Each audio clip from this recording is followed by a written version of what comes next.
আসসালামু আলাইকুম। আজ শুনছেন সাইমন সমগ্র অপারেশন তেলাবিব ১ এর ষষ্ঠ অংশ। বইটির লেখক আবুল আসাদ। শুরু হচ্ছে অপারেশন তেলাবিব ১ এর ষষ্ঠ অংশ।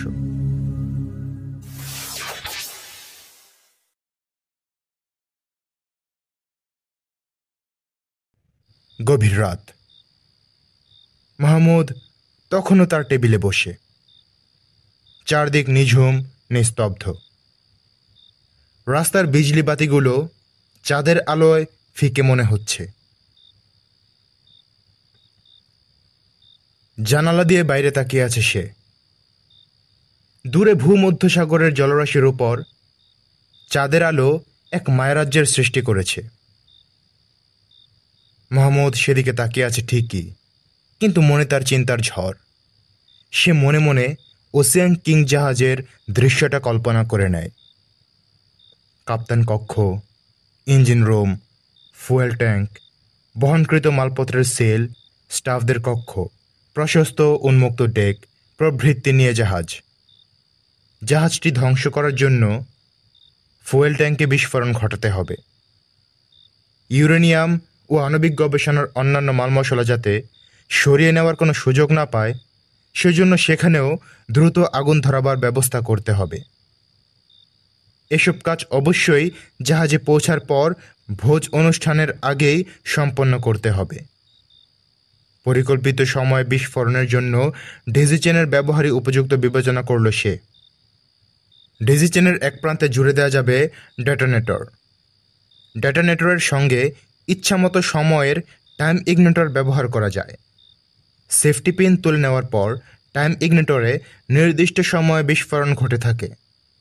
মাহমুদ চিন্তা করল, 11টায় ভোজ, 12টা বাজার আগে নিশ্চয়ই তা শেষ হয়ে যাবে, লোকজন চলে যাবে তখন। 12:30টায় বিস্ফোরণ ঘটাতে চাইলে 2 ঘন্টা সময়ের টাইম ইগনিটর ব্যবহার করলেই চলতে পারে। কিন্তু সে আবার ভাবল, ডেজিচেন পাততে গিয়ে যদি বাধা কিংবা অস্বাভাবিক কিছুর মোকাবেলা করতে হয়, তাহলে 2 ঘন্টা পর্যন্ত ডেজিচেন পেতে রাখা নিরাপদ হবে না, কারণ এ সময়ের মধ্যে অনুসন্ধান হতে পারে এবং ডেজিচেন তাদের চোখে পড়ে যেতে পারে। সুতরাং সিদ্ধান্ত নিল 12টার মধ্যে বিস্ফোরণ ঘটাতে হবে। এতে অবশ্য ঝুঁকি আছে। মানুষের সঙ্গে সঙ্গে তার এবং অ্যামেলিয়ার নিরাপত্তার প্রশ্ন আছে। এ ঝুঁকি তবুও নিতে হবে তার।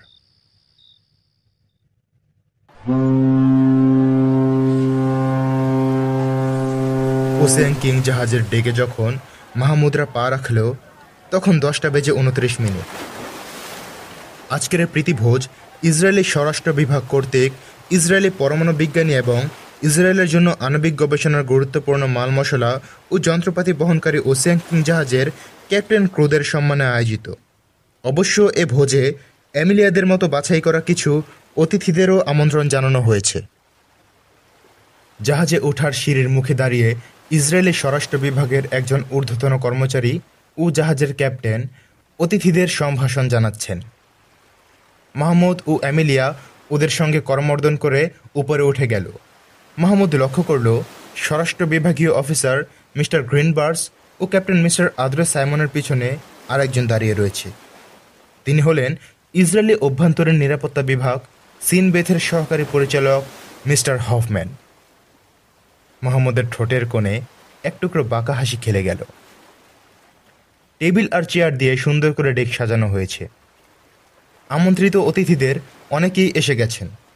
কেউ কেউ জাহাজের রেলিং ধরে দাঁড়িয়ে চন্দ্রালোকিত সাগরের শোভা দেখছেন, আর অবশিষ্টরা ক্ষুদ্র ক্ষুদ্র দলে বসে জটলা করছেন। মাহমুদ অ্যামেলিয়াকে নিয়ে গোটা ডেকটা একবার চক্কর দিল। সশস্ত্র কোনো প্রহরীকে ওপরে দেখা গেল না। মাহমুদ ভাবল, নিশ্চয়ই তাহলে ভেতরে কড়া নিরাপত্তার ব্যবস্থা রাখা হয়েছে। এ সময় মাহমুদ লক্ষ্য করল, একটি প্লেটে টু ওয়াশরুম লিখে জাহাজের অভ্যন্তরে নামার সিঁড়ির দিকে তীর এঁকে দেওয়া হয়েছে। মাহমুদের মুখ খুশিতে উজ্জ্বল হয়ে উঠল। সে অ্যামিলিয়াকে নিয়ে জাহাজের সামনের প্রান্তে রেলিংয়ের পার্শ্বস্থিত একটি চেয়ারে এসে বসল। ঘড়ির দিকে চেয়ে দেখল 10:32 বেজে গেছে। মাহমুদ উঠে দাঁড়িয়ে বলল, ওয়াশরুম থেকে একটু আসি। মাহমুদের পরনে চকলেট স্যুট, পায়ে ক্র্যাপ শু। মাহমুদ সিঁড়ি দিয়ে ডেক থেকে নিচে নেমে এলো। ভেতরে কিন্তু বাইরের মতো উজ্জ্বল আলো নেই। মাহমুদ সিঁড়ি থেকে নেমে যেখানে এসে দাঁড়ালো সেখান থেকে জাহাজ, লম্বালম্বি দীর্ঘ করিডর, দুপাশে ক্যাবিন, কার্গো কেবিন। মাহমুদ করিডোরে দাঁড়াতেই একজন স্টেনগানধারী প্রহরী মাহমুদকে জিজ্ঞাসা করল, ওয়াশরুম স্যার? হ্যাঁ, মাহমুদ বলল। আসুন, বলে বামে কয়েক পা এগিয়ে একটি বন্ধ ঘর দেখিয়ে দিল। মাহমুদ হাতল ঘুরিয়ে দরজা খুলল। তারপর পেছন ফিরে দেখল প্রহরীটি পেছন ফিরে কয়েক পা এগিয়েছে। মাহমুদ দেখল করিডোরে আর কেউ নেই। তারপর পকেট থেকে একটি রুমাল ও শিশি বের করে বিড়ালের মতো নিঃশব্দ পায়ে প্রহরীর দিকে এগোতে লাগল। নিকটবর্তী হয়ে অত্যন্ত দ্রুত বাম হাত দিয়ে লোকটির কণ্ঠনালী চেপে ধরল, অন্য হাতে ক্লোরোফর্মসিক্ত রুমালটি লোকটির নাকে চেপে রাখল। কয়েকবার কো কো শব্দ করার পর তার দেহটি নিস্তেজ হয়ে এলো। স্টেনগানটি হাত থেকে পড়ে গিয়ে ঠক করে একটি শব্দ হলো। মাহমুদ তার দেহটি টেনে নিয়ে গিয়ে ল্যাবরেটরি ও কার্গো কেবিনের মধ্যে সরু গলির মধ্যে রেখে দিল। স্থানটি একটু অন্ধকার। সেখানে একটি সোফাও দেখল মাহমুদ। বুঝল প্রহরীরা এখানে বসে বিশ্রাম নেয়।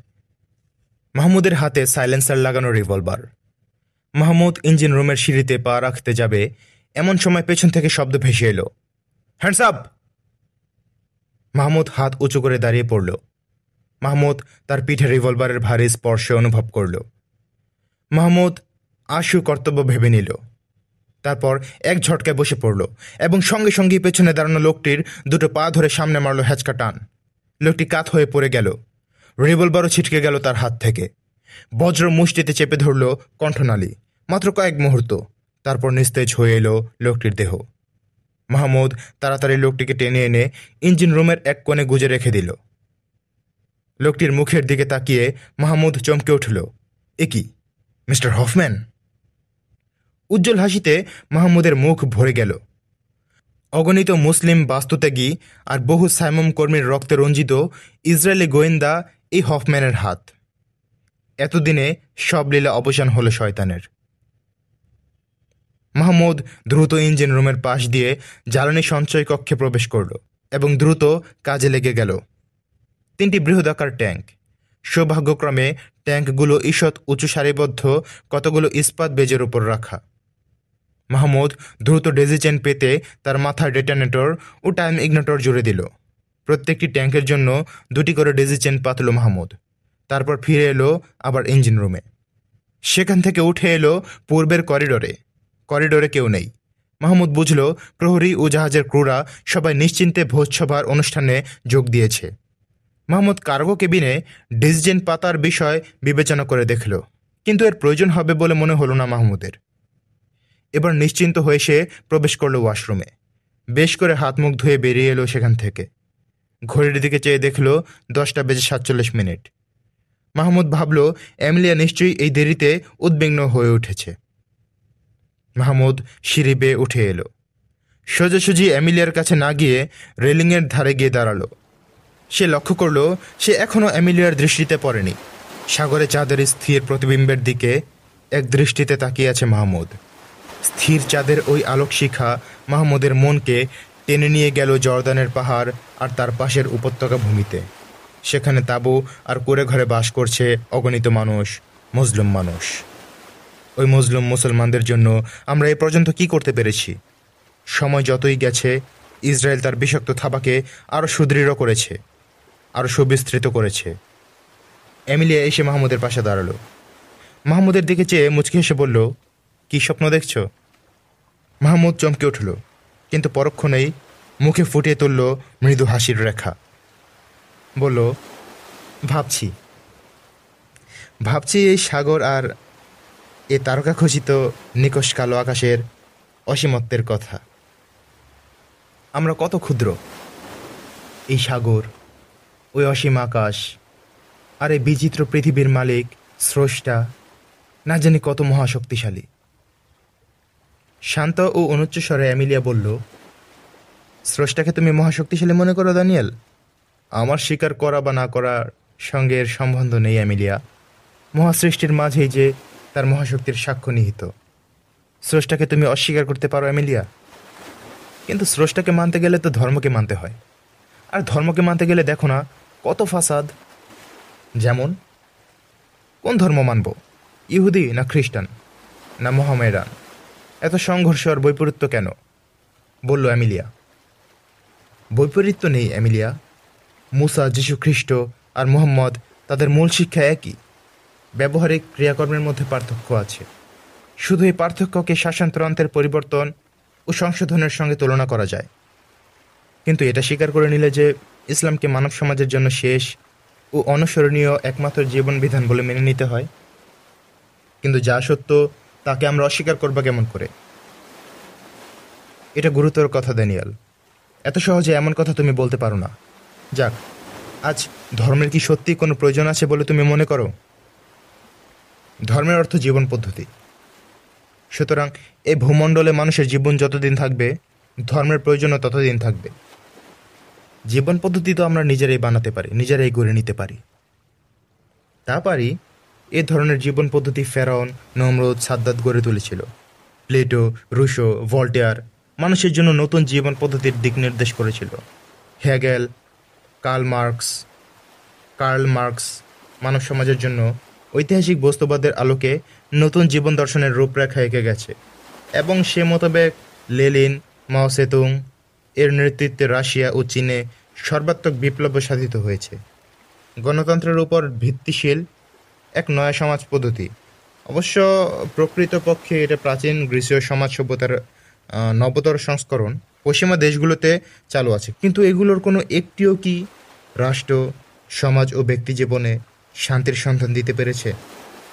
শ্রেণী স্বার্থের ধ্বজা তুলে সাম্যবাদের নামে সমাজবাদী দেশগুলো কি জনতাকে দাসে পরিণত করেনি? আর পুঁজিবাদী দেশগুলোতে ব্যক্তি স্বার্থ ও ব্যক্তি স্বাধীনতার নামে লুণ্ঠন শোষণের অবাধ শৈলাব কি বয়ে যাচ্ছে না? অশান্ত অস্থির মানুষকে ঘুমের বড়ি খেয়ে ঘুমোতে হয় কোন কারণে? কিন্তু স্রষ্টার নির্দেশিত জীবন পদ্ধতি সব সমস্যার সমাধান করবে তার নিশ্চয়তা কি? আচ্ছা অ্যামিলিয়া, সাপের কোন জিনিসকে আমরা ভয় করি? বিষদাঁতকে? আচ্ছা, সাপের বিষদাঁতকে যদি উপড়ে ফেলা হয় তাহলে সে আর কোনো ক্ষতি করতে পারে কি? অ্যামিলিয়া হাসল। না, পারে না। কিন্তু মানুষের বিষদাঁত তুমি পাবে কোথায়? মানুষের বিষদাঁত তার স্বেচ্ছাচারিতা ও স্বার্থপরতা। ব্যক্তি সমাজ ও রাষ্ট্রজীবনের সকল প্রকার বিপর্যয়, অশান্তি ও অনর্থের মূল কারণ মানুষের স্বার্থপরতা ও স্বেচ্ছাচারিতা। স্বার্থপরতা অন্যায়ের বাহন, আর স্বেচ্ছাচারিতা তার অমোঘ অস্ত্র। কিন্তু এই বিষদাঁতকে তো ভাঙা যায় না, কিন্তু এর বিলুপ্তি ঘটানো সম্ভব। মানুষ যখন এক স্রষ্টার সার্বভৌম ক্ষমতার কাছে সত্যিকারভাবে মাথা নত করে, তখন তার স্বেচ্ছাচারিতা ও স্বার্থপরতার কোনো সুযোগই আর থাকে না। সে সত্যিকারভাবে তখন স্রষ্টার দেওয়া বিধানাবলীর প্রতিপালনকারী ও প্রয়োগকারী হয়ে দাঁড়ায়। অ্যামিলিয়া আনমনে মাহমুদের দিকে তাকিয়েছিল। তার মুগ্ধ দৃষ্টি যেন আনন্দে নাচছে। সে বলল, আমার দেখা, আমার পরিচিত জনস্রোতের মাঝে তুমি সত্যিই ব্যতিক্রম ড্যানিয়েল। তুমি কখনো কঠিন বস্তুবাদী, আবার কখনো কঠোর ভাববাদী। তুমি আসলে কি ড্যানিয়েল? আমি একজন মানুষ, হাসলো মাহমুদ। অ্যামিলিয়াও হাসলো। কিছু বলতে যাচ্ছিল, এমন সময় ডেক মাইক থেকে ঘোষিত হলো, লেডিস অ্যান্ড জেন্টলম্যান, আপনাদের স্ব স্ব আসন গ্রহণ করার জন্য অনুরোধ করা যাচ্ছে। সবাই গিয়ে আসন গ্রহণ করল। মাহমুদ ঘড়ির দিকে তাকিয়ে দেখল রাত 11টা বাজতে 1 মিনিট বাকি। রাত 11টা বেজে গেছে। আজকের অনুষ্ঠানের প্রধান অতিথি ইসরায়েলের বিজ্ঞান ও কারিগরি মন্ত্রী অ্যারন কোপল্যান্ড তার আসন গ্রহণ করেছেন। 11টা বাজার সঙ্গে সঙ্গে ইসরায়েলি অনুবিজ্ঞানী মিস্টার মরিস কোহেন এবং মিস্টার মোসে শার্টক এসে আসন গ্রহণ করলেন। 11টা 1 মিনিট বাজল। মিস্টার অ্যারন কোপল্যান্ড উঠে দাঁড়ালেন। উপস্থিত আমন্ত্রিত ব্যক্তিদের দিকে চোখ বুলিয়ে নিয়ে বলল, উপস্থিত ভদ্রমহিলা ও ভদ্রমহোদয়গণ, আজ আমাদের জন্য এক পরম খুশির দিন। আমাদের পিতৃভূমি ইসরায়েল এক নতুন যুগে প্রবেশ করতে যাচ্ছে। আমাদের সমর শক্তিতে পরমাণু বিজ্ঞানীদের আশীর্বাদ লাভের জন্য আমরা এতদিন পরের অনুগ্রহের উপর নির্ভর করছি। আমাদের বিজ্ঞান ও আমাদের কারিগররা পারমাণবিক কৌশল আয়ত্ত করেছে অনেক আগে, কিন্তু নিজস্ব গবেষণাগার স্থাপনের কোনো সুযোগ আমরা পাইনি। এতদিনে সেই সুযোগ আমরা লাভ করতে যাচ্ছি। সুতরাং আজকের এই দিন আমাদের বিজ্ঞানী, আমাদের জনসাধারণ, আমাদের সরকার এবং আমাদের বিদেশের শুভানুধ্যায়ীদের জন্য মহা আনন্দের সওগাত বয়ে এনেছে। আমরা এই নিশ্চয়তা আজ সবাইকে দিতে পারি, সেদিন বেশি দূরে নয় যেদিন আমরা আমেরিকা ও রাশিয়ার মতো ইন্টারকন্টিনেন্টাল ব্যালিস্টিক মিসাইলের অধিকারী হব। শ্রোতারা করতালি দিচ্ছে। একটু থেমে মন্ত্রী মহোদয় আবার শুরু করলেন। পিতৃভূমির যে অংশটুকুর উপর আমরা অধিকার লাভ করেছি তা নিয়ে আমরা কেউই সন্তুষ্ট নই, সন্তুষ্ট থাকতে পারি না। হেজেজের ইয়াসরিব নগরী আল মদিনা থেকে তুরস্কের আলেকজান্দ্রিয়া প্রদেশ এবং ভূমধ্যসাগর ও নীলন্দের সীমা থেকে ইউফ্রেটিস টাইগ্রিস নদীর মোহনা পর্যন্ত বিস্তৃত আমাদের পিতৃভূমির উপর আমরা যে কোনো মূল্যেই হোক অধিকার কায়েম করব। এর জন্য চাই আরও শক্তি, আরও শক্তি। আবার তুমুল করতালি, কিন্তু মাহমুদের হাত দুটোই শুধু নড়ল না। 11:20 অনুষ্ঠান শেষ হলো।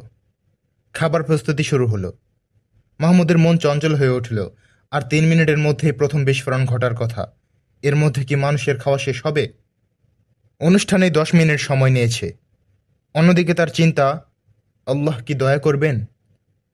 তার মিশন কি সফল হবে? বলদর্পী সাম্রাজ্যবাদী রক্তপিপাসুদের আশার এ দীপশিখাকে কি সে নিভিয়ে দিতে পারবে? সকলের সামনে স্যুপ পরিবেশিত হয়েছে। চামচ দিয়ে স্যুপ নাড়ছে সবাই। চামচ দিয়ে ধীরে ধীরে মুখে তুলছে স্যুপ।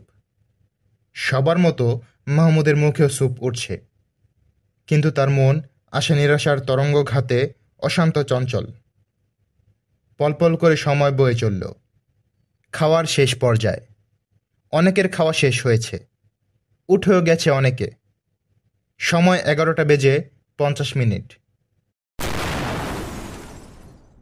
জাহাজ প্রচণ্ডভাবে কেঁপে উঠল।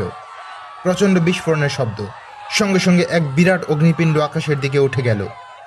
আতঙ্ক ছড়িয়ে পড়ল খাবার টেবিলে। সবাই উঠে দাঁড়িয়েছে, ভীত আতঙ্কগ্রস্ত সবাই। মাহমুদ তার কর্তব্য আগেই ঠিক করে রেখেছিল।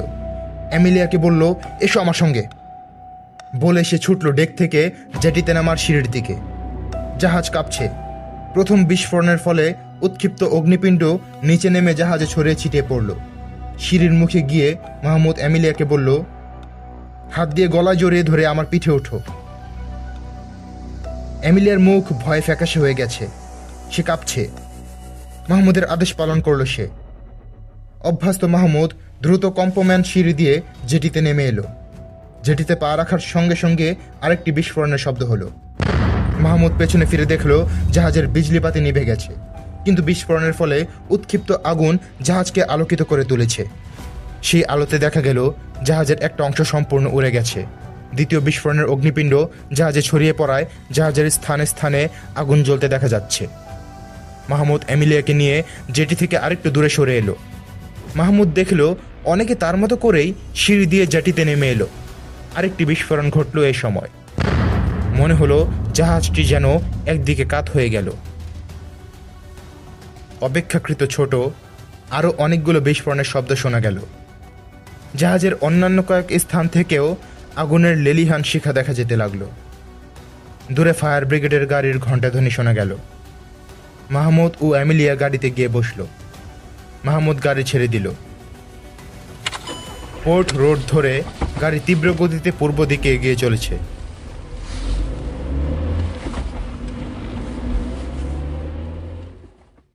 তেল আবিব অনেক দূরের পথ, লম্বা রাস্তা। মাহমুদের দৃষ্টি সামনে প্রসারিত। তার উপর অর্পিত দায়িত্ব পালন করতে পেরে তার মন তৃপ্ত। এ তৃপ্তির মাঝেও তার মনে একটি কাঁটা বিঁধছে। এবার এমিলিয়ার সঙ্গে তার অভিনয়ের ইতি করতে হবে। কিন্তু শুধুই কি তা অভিনয় ছিল? মনের কোথায় যেন বেদনার সুর বাজছে তার। এমিলিয়া তার পরিচয় পেলে কি ভাববে তাকে? কালকেই গোয়েন্দা পুলিশ এসে এমিলিয়াকে ব্যস্ত করে তুলবে। বিনা অপরাধে বেচারি কষ্ট পাবে। এমিলিয়া একটু কাত হয়ে একটি হাত মাহমুদের পেছনে সোফার উপর প্রসারিত করে একটি হাত মাহমুদের কাঁধে রেখে মুখটি মাহমুদের কাঁধে গুজে রেখেছে। একসময় ধীর কণ্ঠে সে বলল, ড্যানিয়েল, একবার তুমি আমাকে নৈতিক মৃত্যু থেকে বাঁচিয়েছ, আবার আজ তুমি আমাকে দৈহিক মৃত্যুর হাত থেকে বাঁচালে। জীবন দিয়েও এ ঋণ শোধ করতে পারবো না আমি, ড্যানিয়েল। মাহমুদের গোটা দেহে একটি শিহরণ খেলে গেল, কিন্তু কোনো উত্তর দিল না মাহমুদ। কি উত্তর দেবে সে, যে তার জীবনকে জাতির জন্য উৎসর্গ করেছে? সে কেমন করে একজন ইহুদি তরুণীর এই আত্মনিবেদনকে গ্রহণ করবে? মাহমুদ ধীরে ধীরে বলল, কাল সকালে পুলিশ আসবে, আমার সম্বন্ধে জিজ্ঞাসা করবে তারা। কি জবাব দেবে তুমি? কেন পুলিশ আসবে? আসবে। কেন আসবে? ধরো যদি আসেই, আমি তোমার ঠিকানা বলে দেব, তোমার কাছে পাঠিয়ে দেব। পুলিশ আমাকে খুঁজে পাবে না। কেন, কোথায় যাচ্ছ তুমি? বলে সোজা হয়ে বসল এমিলিয়া। মাহমুদ কিছুক্ষণ চুপ করে থাকল, তারপর এমিলিয়ার প্রশ্নের কোনো জবাব না দিয়েই বলল, পুলিশকে আমাদের পরিচয়ের আসল ঘটনাটির কথা জানাবে, তাহলে আমাদের বন্ধুত্বের কারণ তারা বুঝবে এবং তোমার কোনো দোষ হবে না। পুলিশ কেন তোমার সন্ধান করবে? কেন দোষ দেবে আমাকে তারা? এমিলিয়ার কণ্ঠে উদ্বেগ। ওশেন কিং জাহাজ ধ্বংসের জন্য আমাকেই দায়ী করবে তারা।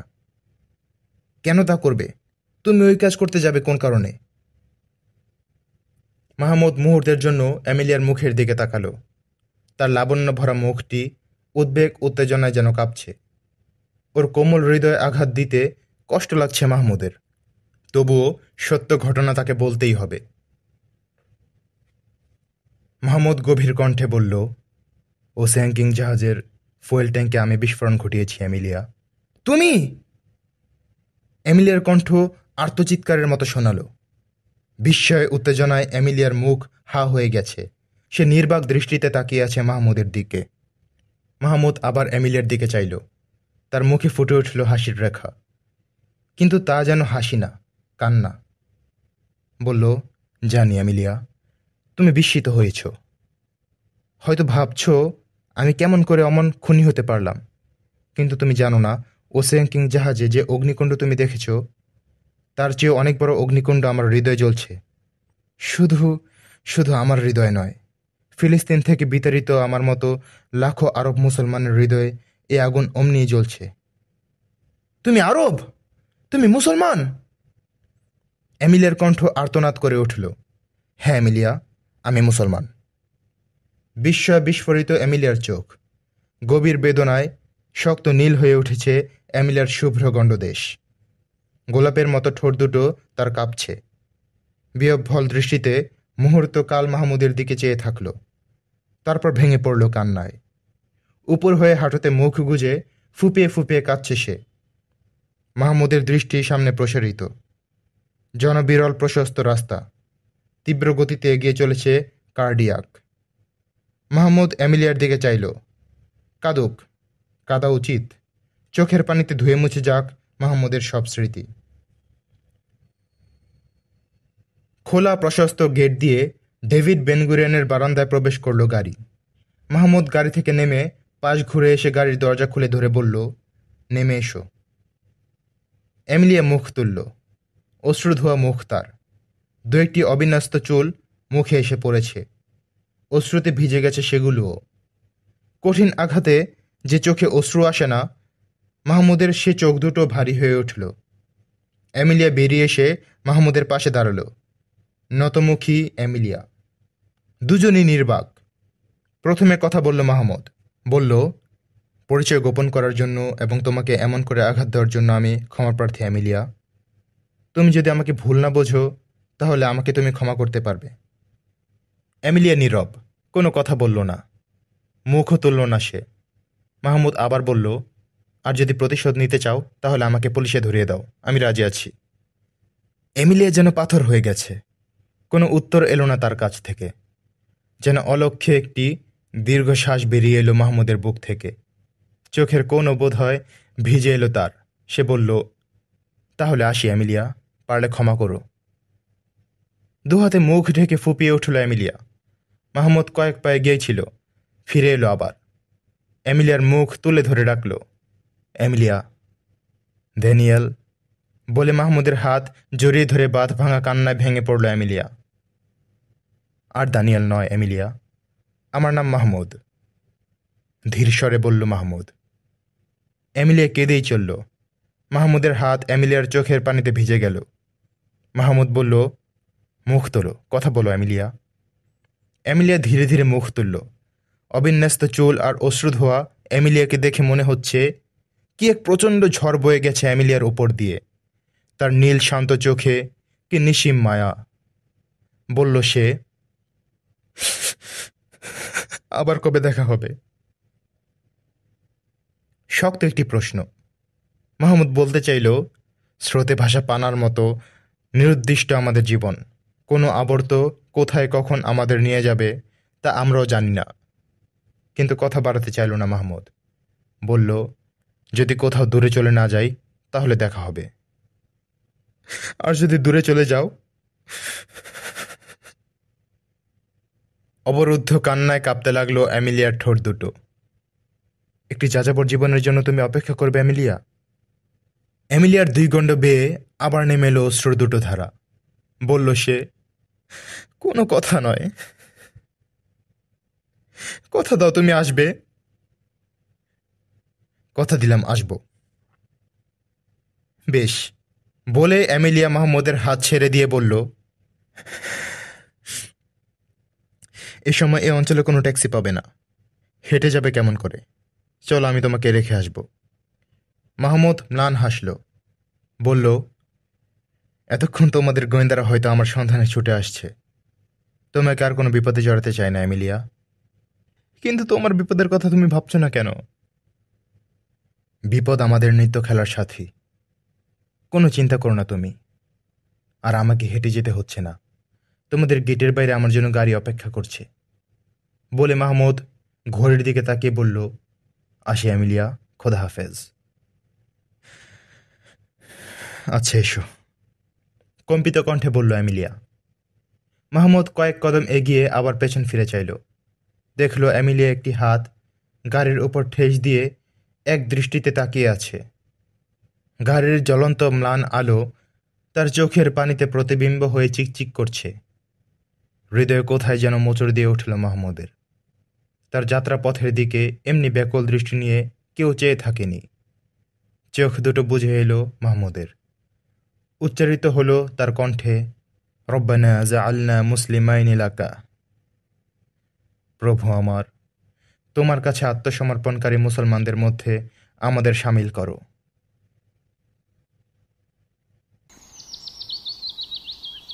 পরদিন সকালে অনেক বেলা করে ঘুম থেকে উঠল এমিলিয়া। অনেক রাতে ঘুমিয়েছে সে। রাতেই এসেছিল নিরাপত্তা পুলিশরা। নাইট ক্লাবের মৌখিক পরিচয় ছাড়া মাহমুদ সম্বন্ধে আর কোনো কিছুই জানে না বলেই জানিয়েছে এমিলিয়া তাদের। এমিলিয়ার বিশ্বস্ততা সম্বন্ধে কোনো সন্দেহ নেই বলেই হয়তো তারা কোনো পিড়েপিড়ি করেনি। শয্যায় উঠে বসেই সে দেখতে পেল পাশের টিপয়ে রাখা সেদিনের সংবাদপত্র। কাগজটি হাতে নিয়ে চোখ বুলাতেই সে দেখতে পেল ওসিয়ান কিং জাহাজের খবরটি লিড স্টোরি হয়েছে।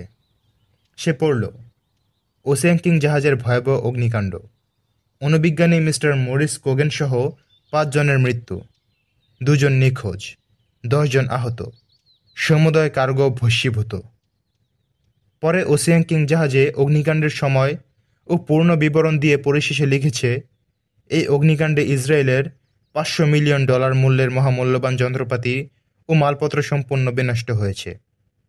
সবচেয়ে ক্ষতি অণুবিজ্ঞানী মিস্টার মরিস কোহেনের মৃত্যু। তিনি ইসরায়েল বিজ্ঞান কাশের সূর্য এবং আমাদের জাতীয় জীবনের এক অমূল্য রত্ন ছিলেন। তার মৃত্যুতে পরমাণু বিজ্ঞানে আমাদের দেশে যে অনেক দূর পিছিয়ে গেল তা বলাই বাহুল্য। এক বিশ্বস্ত সূত্রে প্রাপ্ত খবরে জানা গেছে, ওসিয়ান কিং জাহাজে $50 মিলিয়ন পারমাণবিক গবেষণা সরঞ্জাম বোঝাই ছিল। এই মহামূল্যবান গবেষণা সরঞ্জামের বিনষ্টি আমাদের জাতীয় অগ্রগতির জন্য কত মর্মান্তিক তা সহজেই অনুমেয়। ওসিয়ান কিং জাহাজের ঘটনায় নিহতদের মধ্যে আরও রয়েছেন জাহাজের ক্যাপ্টেন জন টমসন এবং নিরুদ্দিষ্টদের মধ্যে আরও রয়েছে ইসরায়েলি গোয়েন্দা বিভাগের সহকারী প্রধান মিস্টার হফম্যান। জানা গেছে ভোজ অনুষ্ঠানের কিছু পূর্ব থেকেই তাকে জাহাজের ডেকে দেখা যায়নি। ধারণা করা হচ্ছে যে দুষ্কৃতিকারীদের সঙ্গে সংঘর্ষে তিনি নিহত হয়েছেন। সাইমুমের নাশকতাকারীরা জাহাজের ফুয়েল ট্যাঙ্কে বিস্ফোরণ ঘটিয়ে জাহাজে আগুন ধরিয়েছে বলে জানা গেছে। সংগৃহীত তথ্যের বরাত দিয়ে আমাদের নিরাপত্তা পুলিশ বিভাগ জানাচ্ছেন, আমন্ত্রিত অতিথির ছদ্মবেশে সাইমুমের জৈনিক নাশকতাকারী জাহাজে প্রবেশ করেছিল। এমিলিয়া রুদ্ধ নিঃশ্বাসে খবর পড়া শেষ করল। বৈজ্ঞানিক মিস্টার মরিস কোহেন এবং মিস্টার হফম্যানের মৃত্যু হয়েছে। এমিলিয়ার স্নায়ুতন্ত্রী দিয়ে এক হিমশীতল স্রোত বয়ে গেল। কি নিষ্ঠুরতা! কিন্তু পরক্ষণেই তার মানস দৃষ্টিতে ভেসে উঠল মাহমুদের মুখ আর তার কথা।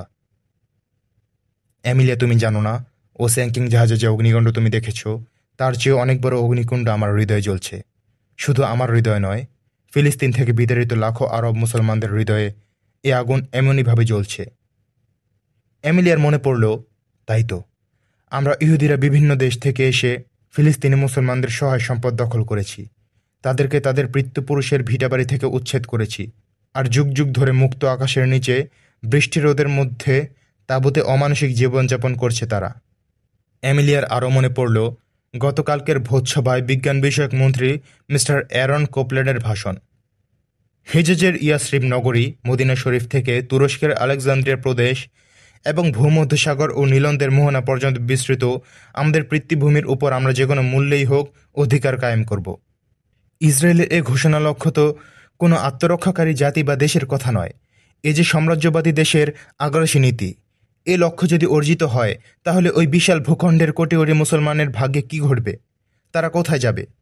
এতদিন এমিলিয়ার ধারণা ছিল ইসরায়েলিরা আত্মরক্ষায় সচেষ্ট, কিন্তু আজ তার কাছে পরিষ্কার হয়ে গেল ঘৃণ্য সাম্রাজ্যবাদী পরিকল্পনা নিয়ে তার দেশ শক্তি বৃদ্ধি করছে, আর ফিলিস্তিন ও আরব মুসলমানরাই যথাযথভাবে আত্মপ্রতিষ্ঠা ও আত্মরক্ষার জন্য সংগ্রাম করছে। ওসেন কিং জাহাজের অগ্নিকাণ্ড যদি তাদের সেই সংগ্রামের অংশ হয়, তাহলে তাকে নিষ্ঠুর বলা যাবে কোন যুক্তিতে? মাহমুদকে নির্দোষ করতে পেরে গভীর প্রশান্তিতে ভরে গেল এমিলিয়ার মন। পরের পর্বগুলি শোনার জন্য সাবস্ক্রাইব করুন। ধন্যবাদ।